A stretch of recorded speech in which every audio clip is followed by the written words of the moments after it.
In a world of infinite choices and endless information, we are often stuck in a situation where we think that the only acceptable goal is to find the absolute best option, and we strive for perfection in everything we do, whether we are choosing a career path, a research methodology, or even a piece of software. However, this drive for the best often leads to a state of paralysis. So, satisficing is a portmanteau that is a combination of two words, that is satisfy and suffice. This is a decision making strategy that aims for a satisfactory or good enough result rather than the optimal one. Instead of searching through every possible permutation to find the single best solution, a satisficer sets a clear threshold of requirements. And once an option meets those criteria, they take it and move on. The reason the seek satisfaction model is a superpower for productivity is the reality of diminishing returns.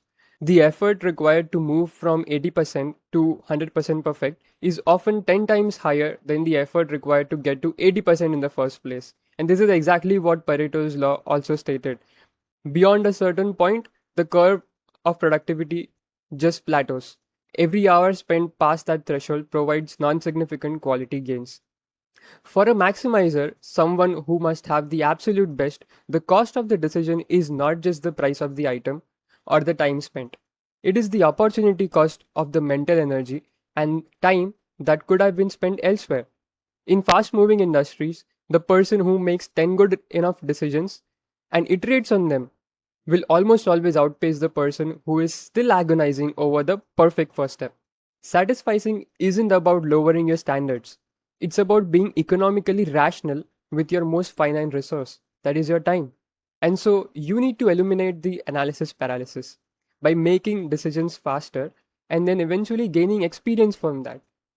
By this, you will preserve your cognitive bandwidth for truly irreversible decisions which are of higher stakes. And you can iterate this process. Focus on making a decision right through iterations rather than being always right in the very first step that you take. And this is exactly the process that we discussed in the reversible decision making framework in the previous video.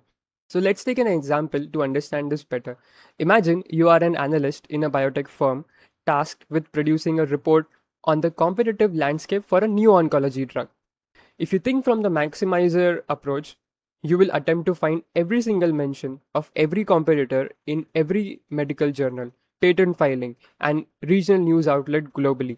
You will spend 3 to 4 weeks hunting for a perfect dataset that likely does not exist. But if you think from the satisficer mindset, you will define your threshold. That is, let's say you need the top 5 competitors, their primary endpoints, and their projected launch dates.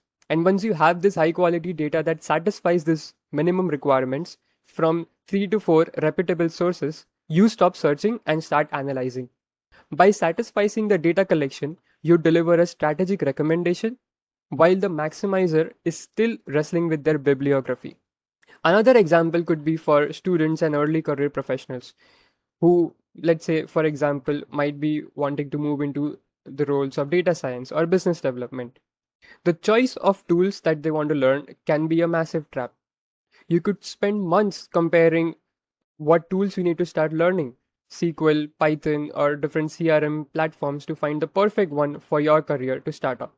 And in the process, you will get lost and you will actually not build anything because you're just afraid of choosing the wrong tool.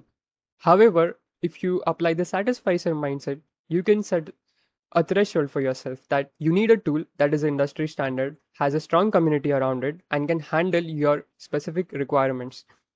You will simply pick SQL and Python within a day. And because you settle for the good enough approach, you will spend the next 3 months building projects and gain actual experience, which is the real optimal outcome. So, perfectionism is often just a socially acceptable form of procrastination. In your professional life, you will be judged more by your output and your ability to execute than by the purity or the perfectionism of your initial choices. So, before you start your next task, define what success looks like in clear, measurable terms. And once you hit that mark, stop. Don't look for the best perfect option. Look for the one that works. Use the time you save to move on to the next big problem.